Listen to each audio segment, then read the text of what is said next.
नमस्कार सगळ्यांना. आज श्रुतिका 8 दिवसापासून ती रेग्युलर ध्यान नित्यानंद पिरामिडमध्ये येत आहे आणि खूप सुंदर सुंदर तिचे अनुभव आहे.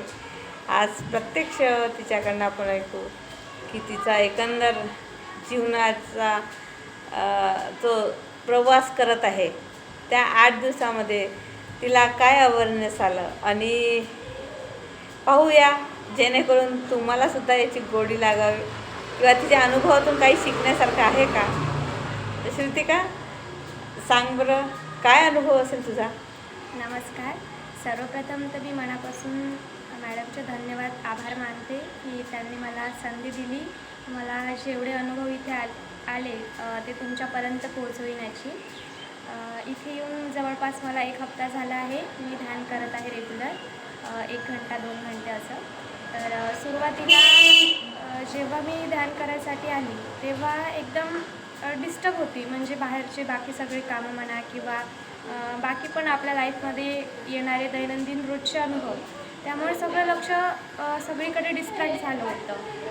आणि इथे जशी मी पहिल्या दिवशीचा माझा अनुभव आता, जेव्हा मी ध्यान करायला आली तेव्हा जे बाहेरचे बाकीचे थॉट्स होते ते एक प्रकारे निघून गेले आणि मन एकदम शांत झालं.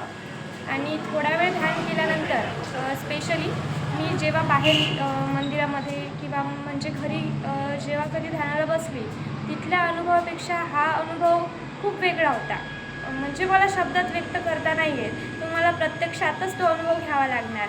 जेव्हा मी इथे येऊन बसली, अर्धा 1 घंटा नॉर्मल गेला नेहमीसारखाच, पण त्यानंतर एकदम अचानक आतमधून असा डिवाईन एनर्जी एंटर झाल्यासारखी झाली. तो अनुभव खरंच म्हणजे अप्रतिम होता.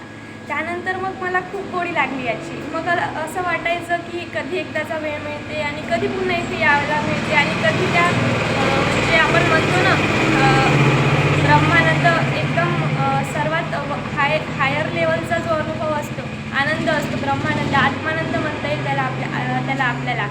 तर तो अनुभव मला आला. त्याच्यासमोर तर मग मला कशाचीच आता गरज नाही वाटत होती. तेव्हापासून बस एकच होतं की जेव्हा कधी वेळ मिळणार मला, तेव्हा इथे येणार आणि पुन्हा एकदा ध्यान करणार. त्यानंतर मग पुन्हा एकदा तसाच योगाला 2-3 दिवस कंटिन्यू पुन्हा एकदा आली मी ध्यान करायसाठी. आणि तेव्हा आतमध्ये देवघर आहे, तिथे स्वामी नित्यानंद महाराजांची प्रतिमा आहे. तर तिथले व्हायब्रेशन इथल्यापेक्षा पण खूप छान. तर तिथे जेव्हा ध्यान केलं तो दुसरा दिवस म्हणायचा, एवढा सुंदर अनुभव आला तो, इथल्यापेक्षाही छान. आणि तिथले व्हायब्रेशन, तिथली एनर्जी, जेव्हा मी ध्यान करून उठली तेव्हा एकदम हलकं हलकं वाटत होतं आणि एकदम शांत वाटत होतं. आणि मुख्य म्हणजे कसं, हे फक्त एवढ्यापुरती मर्यादित नाही राहत, तर आपले दैनंदिन लाईफमधले अनुभव, कधी खूप स्ट्रेसफुल सिच्युएशन्स येते. आणि सांगायचं म्हणजे कसं, एक आत्ताच घडलेली घटना, वय असेल त्या भाऊचं 30 वर्ष, त्यांनी आत्महत्या केली. तर बघा ना, आपली अशी यूथ पिढी खूप भरकटलेली आहे. तर या सगळ्या लाईफला जर आपल्याला बॅलन्स करायचं असेल तर कुठेतरी शांतीची गरज आहे आणि आपल्याला स्वतःला स्टेबल राहून निर्णय घेता आले पाहिजे ना अशा कठीण सिच्युएशनमध्ये. तर कुठेतरी जर आपण या मार्गाकडे वळलो, जास्त नाही पण दिवसातून एखादी घंटा किंवा जर तुम्हाला वेळ भेटत असेल तर हप्त्यातून एकदा जरी तुम्हाला कधी वेळ काढून इथे यावंसं वाटलं तर नक्की या. आणि खरोखर तुम्ही स्वतःच दुसऱ्यांना सांगाल का हा अनुभव एकदम अलग, खूप छान आहे. छान.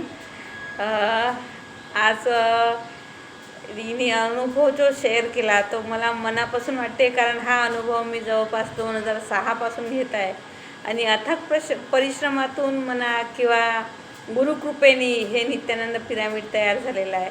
तर सगळ्यांना अशी इच्छा आहे की सगळ्यांनी इथे व्हिजिट करा, ध्यान करा. धन्यवाद श्रुतिका, तुझे पण धन्यवाद, सगळ्या युनिव्हर्सचे धन्यवाद. थँक्यू. Love you all.